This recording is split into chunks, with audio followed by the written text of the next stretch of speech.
I'd like to thank you all for coming tonight to Stafford Place's annual, very informal presentation evening. As you've probably seen on the sheets that have gone around, we have the guest trophy presenter who's played cricket here from the 70s, 80s, 90s, 90s and the 60s, and he's been one of the longest serving members. One of the longest serving scorers we have. So I'd like to introduce you to Brian Scott. Right, we'll set the ball rolling with a report on the Saturday. Nice one, well quick. You missed out. I had basically the mayor was here with his chains on, and I basically looked the same as him. Alright. So I went down. So you were more interested than him. Same size as him. So our season got off to a bad start. Our first four games being cancelled because of waterlogged pitches. Three of them 4 games were supposed to be at home. The fifth fixture of the season, which was our 4th home game, was against HBS. The pitch and outfield still borderline, but possibly playable. But we need to get our season started, and with a weak opponent, so we thought, the game went ahead. We started brilliantly, getting HBS for 76, with Robo taking 3 for 5 from 12 overs, which included 9 maidens. His first 9 overs were maidens. Robo didn't concede a run from the bat for 59 balls. Stafford turned to bat, and 10 of us never used the wooden thing we took out with us. HPS bowled us out for 58.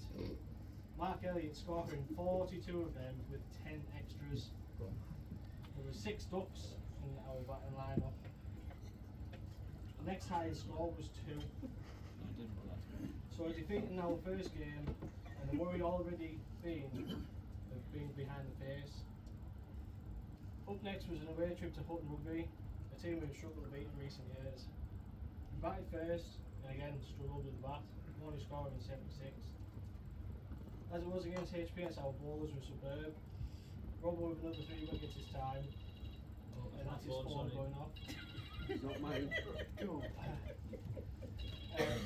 Charlie Norman with a great spell, taking 2 for 12 off 7.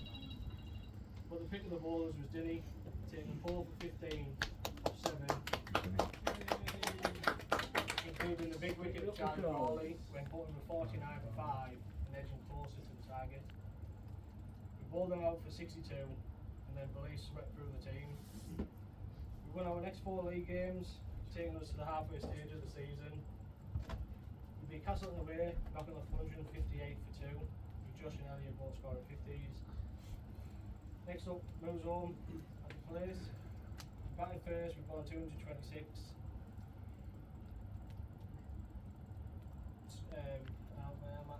Josh and Elliot both scored. No, that's that one.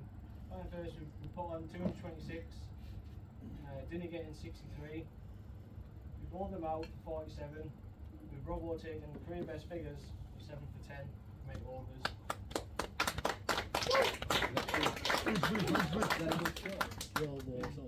Deputy Tommy taking 3 wickets. Another easy victory against Westerdale away. Bowling first, we knocked them over for 59. Tommy with another 3 wickets, and Dinny again bowling a brilliant spell, taking 5 for 12 from his 8 overs, including one fantastic caught and bowled. And a good catch. And he also took a high quality catch in the field. Kildale were the last opponents for the first half of the season, and they were swept aside with ease. Bowling first, we restricted them to 76. Brad this time with the bowling taking 6 for 21 of his 12 overs. Josh and Elliot saw us all with 13 overs. Josh crabbing his way to 63 with the 76 needed. Halsey away was the biggest game so far this season. Now the title push well and truly on. Batting first, we scored 152. Georgie scoring his first 50 for the play. In In reply, Halsey were 35 for 5. The next batsman that came in was caught behind Dinny with a huge nick, only for the umpire to smoke him with that out. We all celebrated the obvious wicket. Even the batsman at the non-striker's end said it was out. Then the rain came and delayed us for 40 minutes. This stemmed our momentum and we found it hard to pick back up. And with the wet ball we struggled. Both batsmen then scored 49 and Halsey saw themselves over the line with 3 overs to spare. A hard defeat to take. The weather then affected our 2 big games against Danby and Sixton. Both cancelled. Loftus away and we scored 161, Josh scoring 44. Loftus threatened slightly, but we were always comfortable. Robo taking 5 for 38. Loftus were all out for 138. Our revenge on HPS will have to wait another season, with the game being called off due to more bad weather. Houghton then came to place and left with 0 points. Houghton managed 122, all out. Charlie Norman bowled an excellent spell, 7 overs for 2.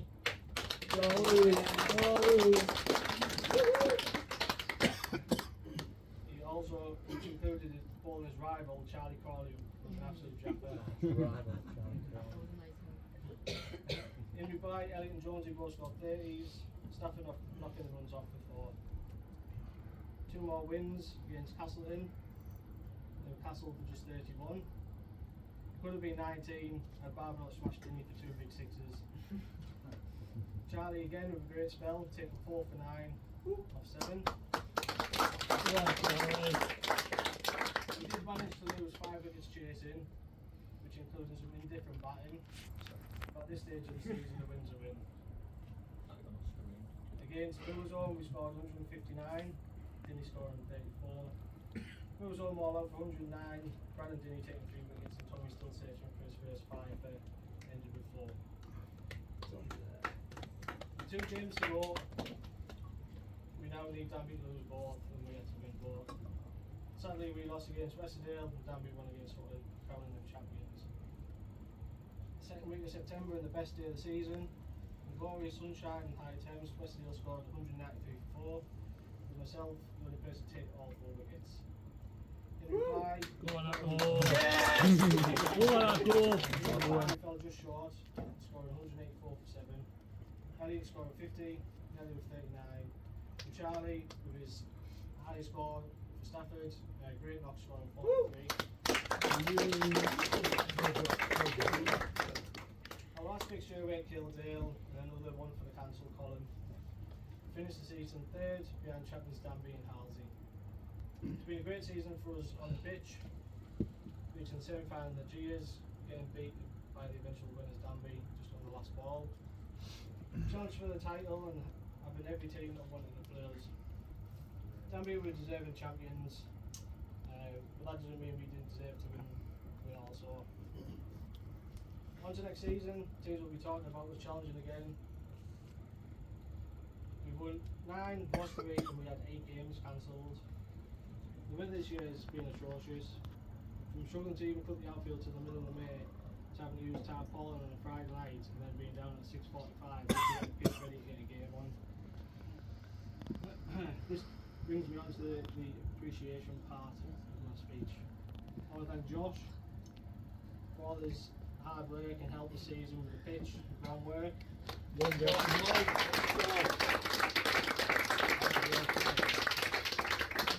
Believe it or not, he's actually dedicated.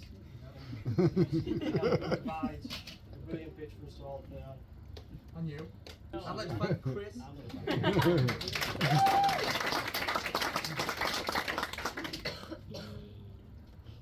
We've had a lot of help towards the back end of the season from my dad, which has been great.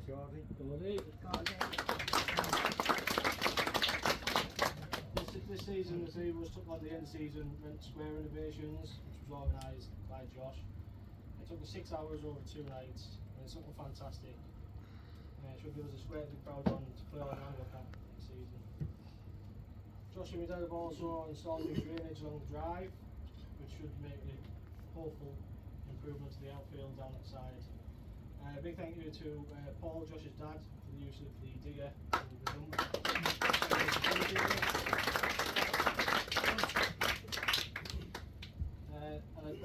to the volunteers at the club.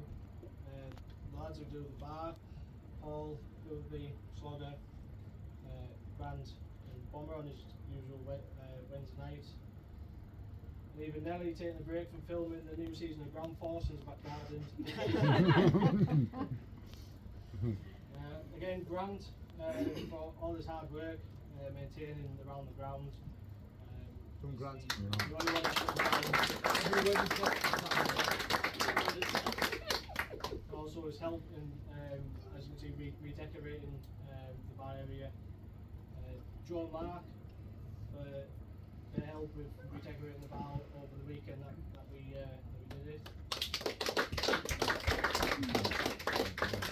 Can't forget about Kim either, who's helped to do the bar match days and tonight.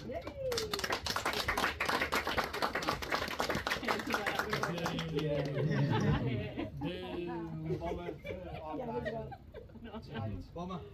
Okay. It's a bomber.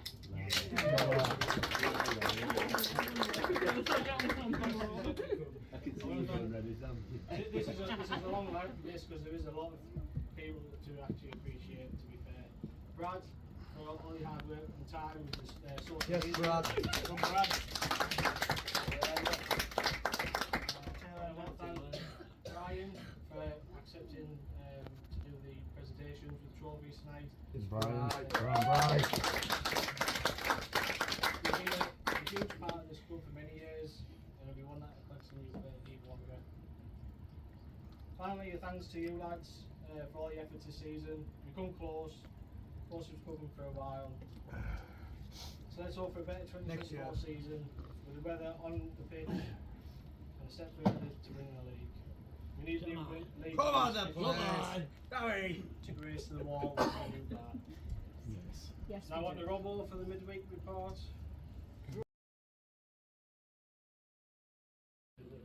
The midweek report for the 2023 season. So the season started in a rather unsurprising fashion with the opening game being called off due to a waterlogged pitch, meaning we started the season with a tied match and 2 points each.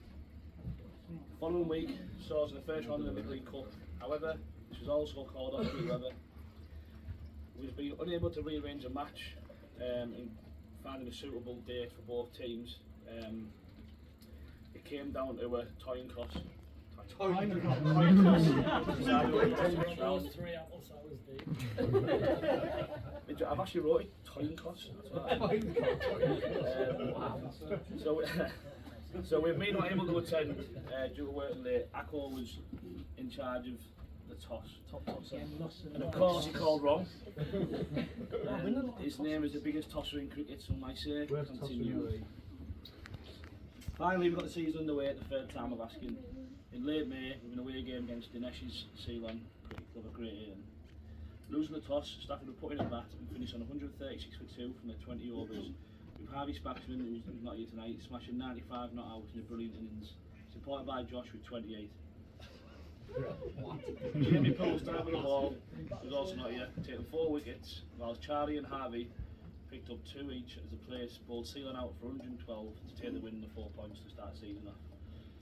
The following week saw another game called off, but this time due to the opposition Lloyds conceding just an hour before the match was due to start, Stafford taking the points.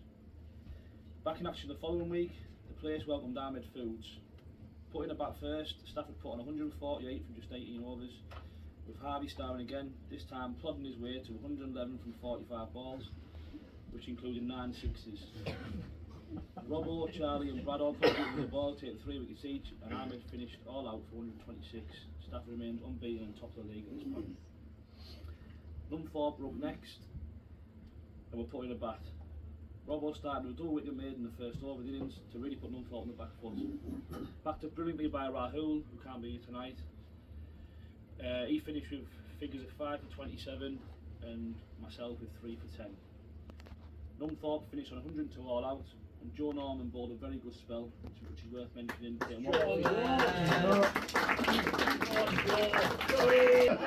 No Harvey in the team. Josh and Nelly opened the batting. Josh raced 28 before being caught out from the top edge. Damo was next at the crease, and SBCC cruised to victory as Damo finished on a very well made 43 not out, including 9 fours. A 63-1 partnership with Nelly. Stafford finished on 103 for 1 from just 12 overs. After 5 games, the players were still sitting unbeaten at the top of the league. Next up, the KRS Marine on a very sunny night.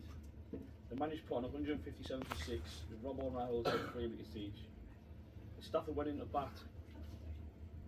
The sun was so low that it was dangerous to play. Now anyone who's been down here on a midweek knows what it can be like, how bad it can be. The general consensus is that you would swap ends and bowl from one end.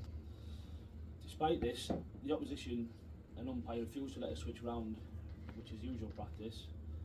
Due to the incredibly difficult and dangerous conditions, we lost wickets at regular intervals due to literally not being able to see the ball. There was one point where we almost walked off, it was that bad.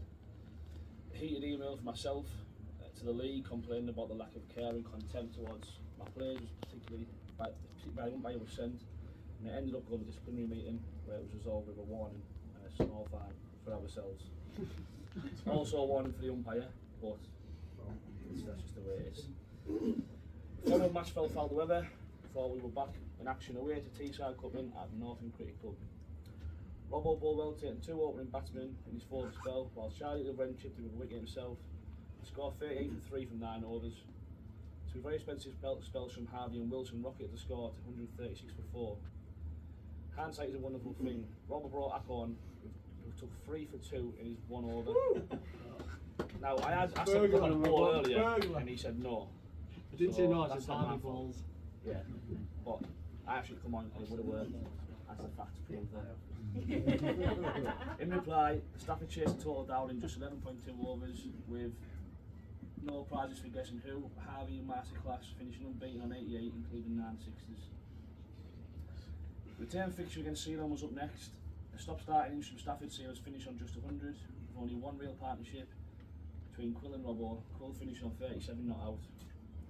In reply, Ceylon got off to a quick start to 39 before the first wicket fell. A great catch from Brad, coming in from deep long off, I believe it was.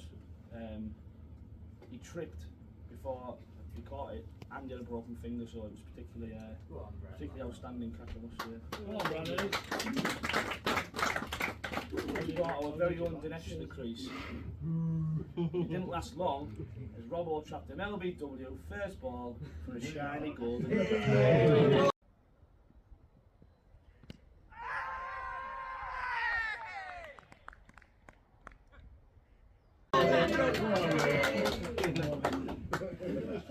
Send off. Only one more wicket fell and Ceylon ended up winning the game pretty comfortably in the end. Next up was Ahmed Fields away at Norton. Josh Nelly opened the batting and played well, taking the score of 51 before the first wicket fell. The rest of the batting order struggled and finished on just 91 for 4 from our 16 overs. Josh batting very well, carrying his bat for 64. Robbo and Akko opened the ball in and Akko had their main man dropped on 1. He was again dropped on 50. So 2 from a total of 4 drops in the field, and the same batsman ended up hitting the winning runs with just 2 balls to spare. This defeat pretty much ended Stafford's promotion, our title challenge. The remaining 3 games of the season were all rained off, meaning we finished 4th in the league. Very much rain affected midweek season, after the last 2 seasons where we didn't have a single game, home or away, called off, believe it or not. As most of you are aware, there's been a lot of change at the club over the past 3 or 4 months. A new committee's been formed. We're very driven to take this club forward and bring it into the 21st century. There's been a lot of work going on, as you can see, from the seating and what have you so far, and the redecoration. And also, as I mentioned, with the ground itself and the pitch.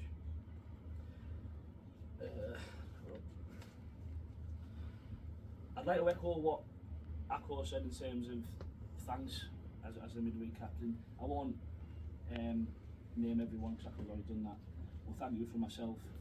Well, there's a few mentions. I want to thank Josh for all his continuous hard work on the pitch. It doesn't go unnoticed. He puts a lot of time and effort in down here. And a big mention to Gordy as well, obviously, isn't here, as Chris has said. Done, lads. All the hard work, really appreciate it. I want to thank Grant for all of his work, all of his hard work and effort he puts in down here.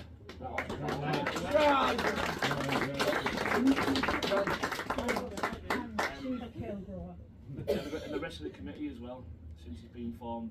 It's been bit of a blessing for this club, I think, personally, for the last few months. It's what what was needed, and it's the future's looking bright. I want to thank Nelly for Nelly's managed to get certain things from work to help the club out free of charge, which is always helpful. And Joe for all her hard work since taking over secretary's role. But the biggest thank you of all goes to Chris Atkinson. I think it goes without saying, well, I don't think anyone actually realises unless you're within the committee circle, so to speak, just how much work Chris puts in down here.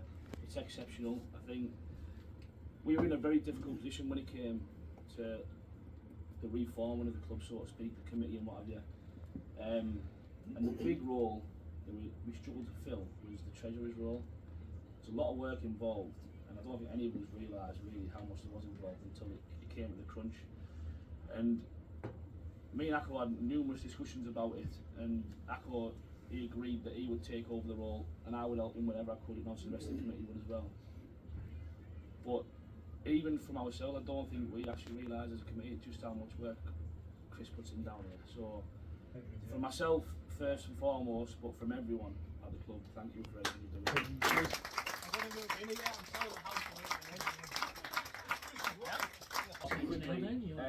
Chris has mentioned it about next season, but like I say, with everything going on, new committee, all the work getting done externally and internally, this club has a very bright future ahead of it, and hopefully that'll continue next season on the pitch and off the pitch.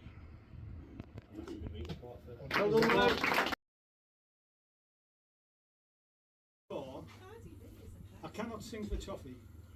I'm tuneless, but I try to pick a song which most people know, and I've written my own lyrics to it.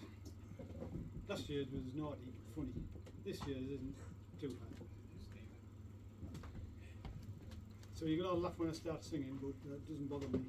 I can't sing fish. Right, the song I've chosen this year, you'll have heard of. It's a Simon and Garfunkel song, which was... What do they call it? Ah, that'll do. Sound of Silence. If you don't know Simon and Garfunkel, try David Draymond from Disturbed. He sings it as well. Quiet, everybody.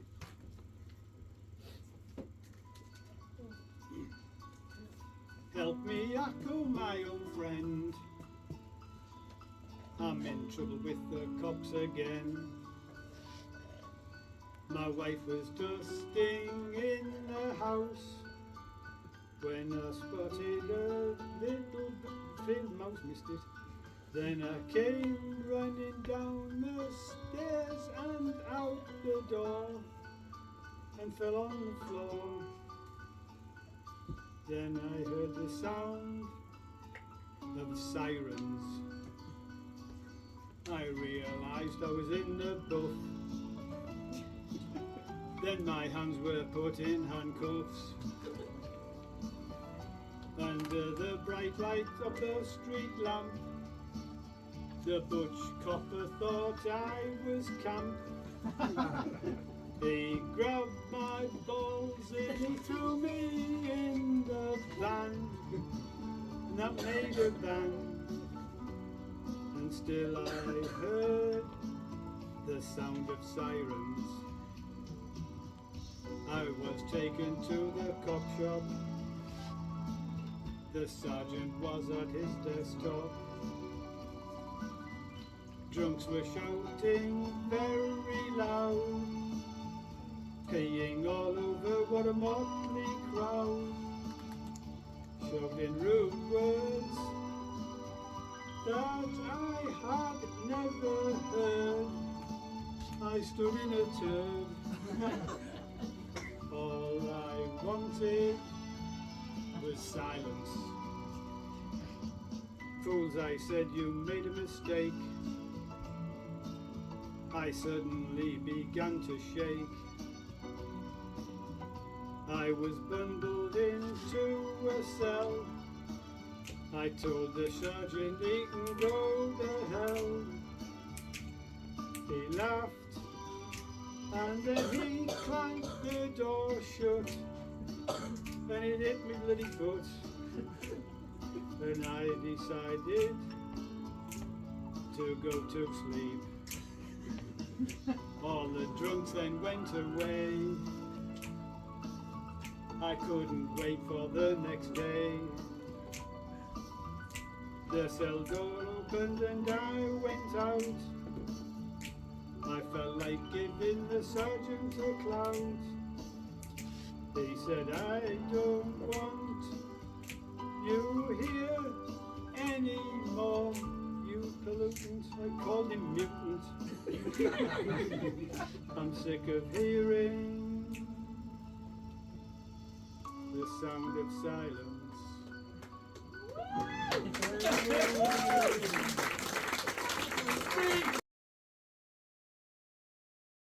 Being let down last year by our guest speaker on the Wednesday before presentation night.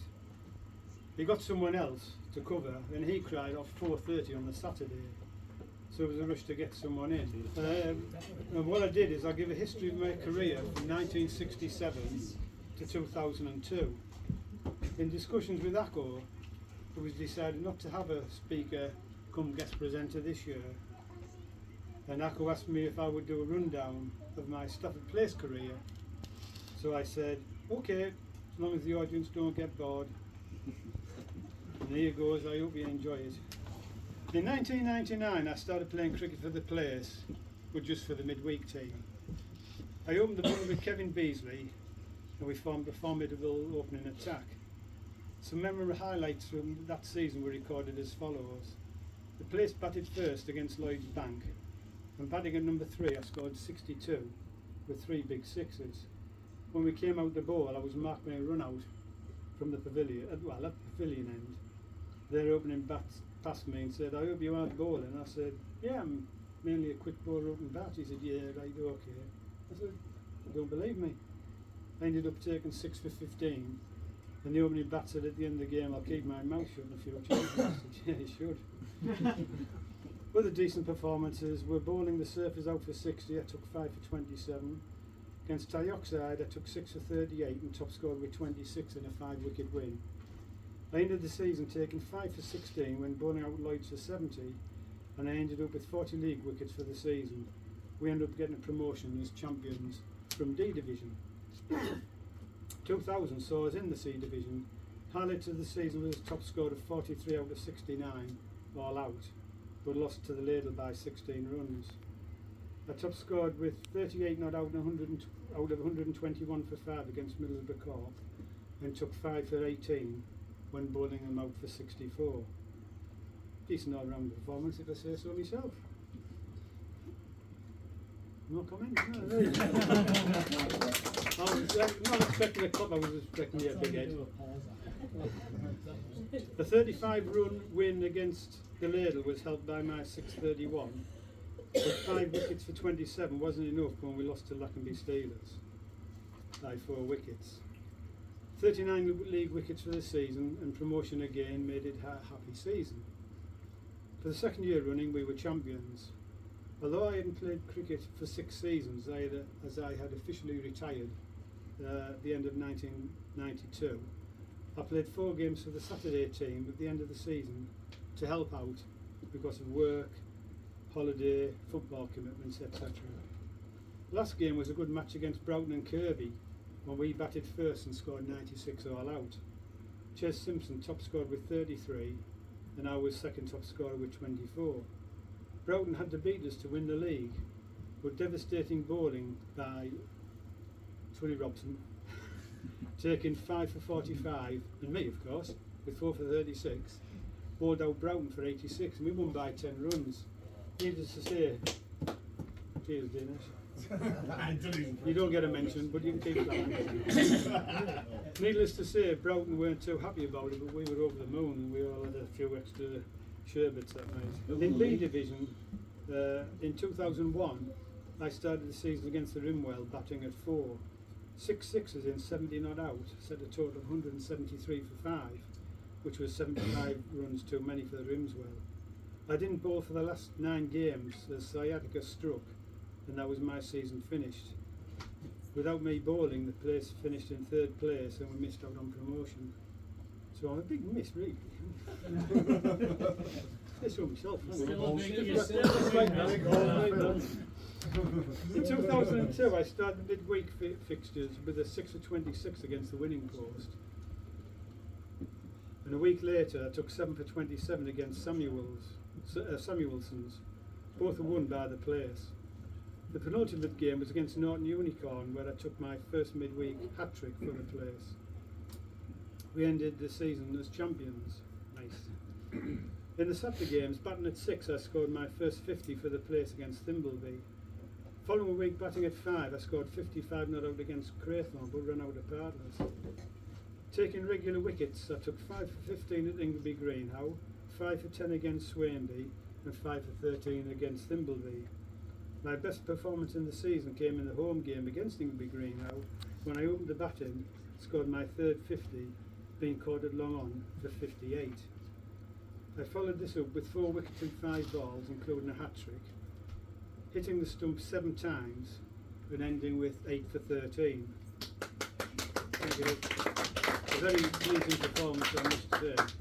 I finished the season off with 6 for 50 against Kirby Sixton, 5 for 17 against Swainby, and took another 8 for 13 against Scruton. My total for the season was 63 wickets at 5.5 each. Yeah. Which got me the Langbar League Bowling Award. A decent run in the Lady Dorman Cup saw us beat Kildale in the final, and I was awarded Man of the Match trophy for my 6 for 48, place winning by 6 wickets. I also won the club's batting and bowling award. Not a bad season, that one, Bonner. It was, yeah, I remember it well. You're the only one.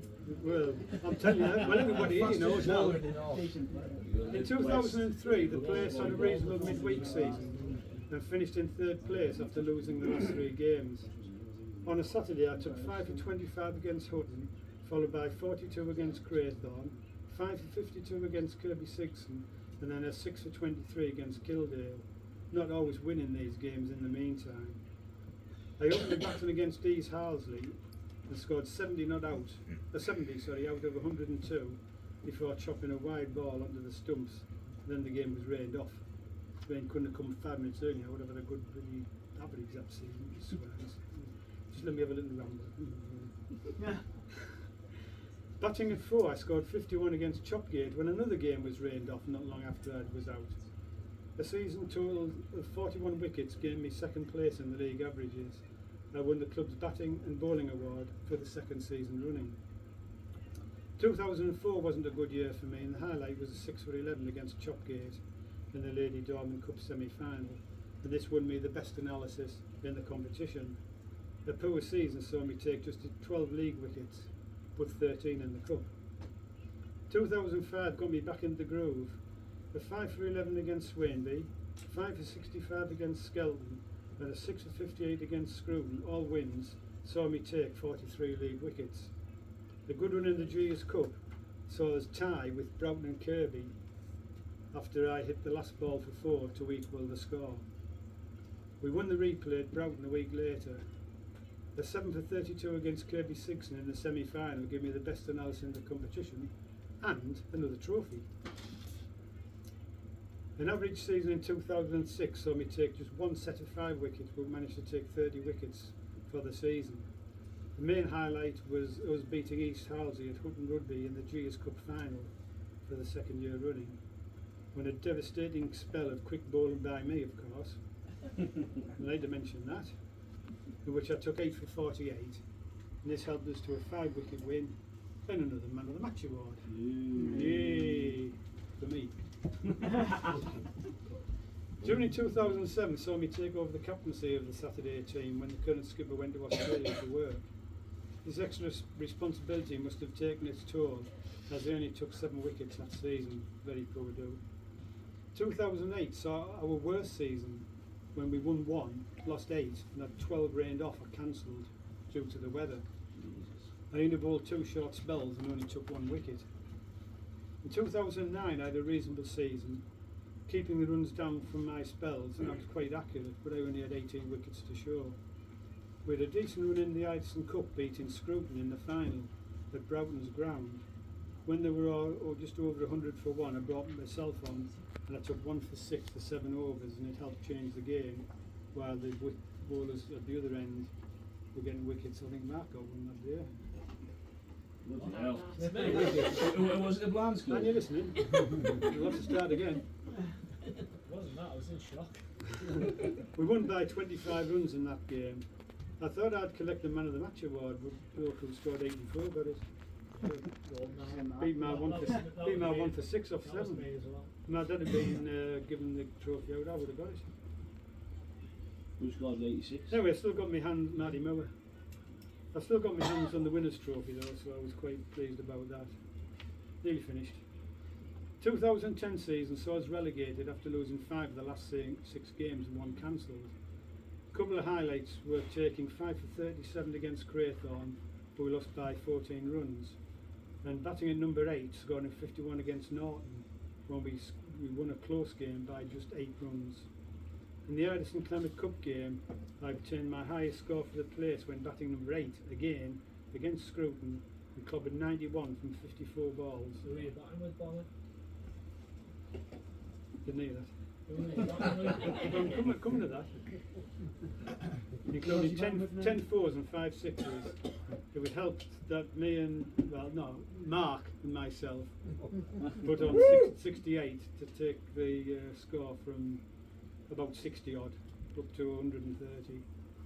And then a couple of twilts at the end from other batsmen got us well in it. I was given out LB by the umpire, who was a former place player.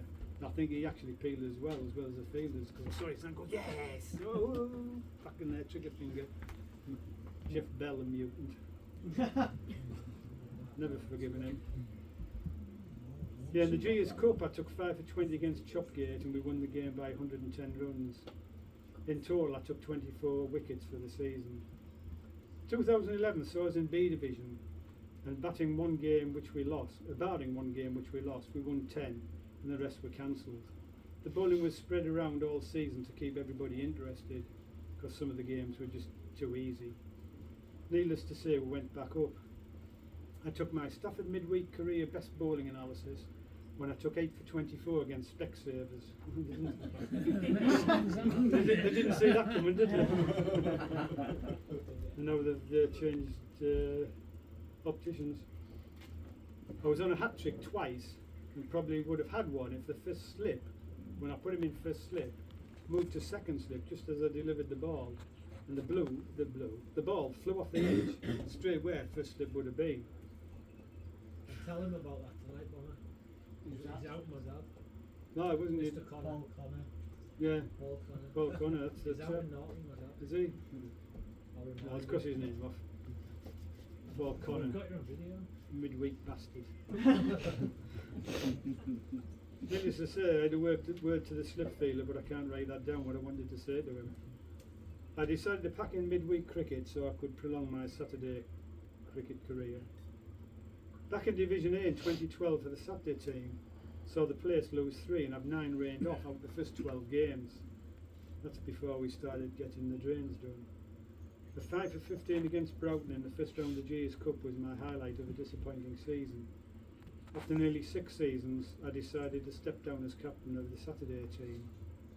2013 highlight was a 6 for 27 against Kirby Sigson and 26 league wickets for the season. Nothing much happened in 2014, a few wickets here and there. I just had 15 to show. We finished 4th out of 10th in the league, which was one of our best positions. 2015, a 5 for 37 against Kirby Sigson with the best figures that season, and I took 25 league wickets. 2016, the 5 for 12 against Kildare was the best bowling that season. Very accurate bowling kept the scoring rate down with just 19 wickets taken. 2017, accurate pace bowling but only 8 wickets to show. 2018, accurate bowling but only 13 wickets to show. 2019, don't mention accurate bowling, but I took 23 wickets, so I must have been bowling shit that day and got me reward. 2020, the league season was cancelled due to the worldwide coronavirus. There was a cup competition and there was 3 lots of 8 teams, and we played in the top group 8. and we only won 1 out of 9 possible games. 2021 was a 5 for 48 and a defeat against Chopgate, and a 2 for 9 from 12 overs was the main highlight of the season, but I still managed to take 32 wickets in total. 2022, I started the season in excellent form when I took career best figures of 9 for 21 from 11.5 overs.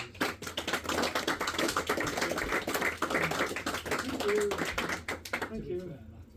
I'll just repeat that. 2022. Who's at the other end, Bob? Who's at the other end? Somebody who dropped their Pull opening that bat. with skin. Pull that with skin. We get not 1 wicket off. You get the one with. Aye. They got the winning run, didn't you, Bob? No, Lee did. No, Lee took the other wicket, but I'd only taken 4 when Lee got his. That would have been You were batting cutting his it knackers anyway. off if I'd got 9 and he'd taken the last We're in the one. pub for half 3. It was a tight game. Yeah, it was a close win over Danby. I played against Dormanstown the next game, but really struggled. I then missed 10 successive games with a bad bout of sciatica. I bowled medium pace when I came back, but I wasn't happy with my performances, and doubt began to creep in as to how long I would be able to play for. I wanted to get 25 years playing for the club, which would have been this season, but I made a very, very difficult decision to call it a day, much to the shock of everyone who was at presentation night last year. I finished off my career with career best figures, 23 wickets for the season, winning the club bowling award and going out on a happy note. In all, I played 453 games for the Saturday team, batting 300 times, scoring 2,982 league runs, a top score of 71, hitting 78 sixes and 277 fours. Bowling, I bowled 2,749 overs, took 488 wickets at an average of 15.0. In cup games, I bowled 598 overs. I took 154 wickets at 16.7 each. In the cup, batting, I played 109 games, batted 63 times, scoring 528 runs, with an average of 12.9. For the midweek team, I played 131 league games, batted 83 times, scoring 1,007 runs, with a top score of 70 not out, hitting 37 sixes for the midweek. I bowled 398 overs, took 152 wickets at an average of 12. Batting, I played 36 midweek cup games, scoring 240 runs, taking 43 wickets at 10.8 each. In bowling, I sent down 101 overs, took 43 wickets at an average of 10.8. In total, for the Saturday team, I scored 3,510 runs, took 642 wickets. Midweek batting was 1,247 runs, bowling 195, and the grand total for the club, batting 4,952, bowling 837 wickets. And that's my Stafford career. Well done. Thank you for listening. Well done.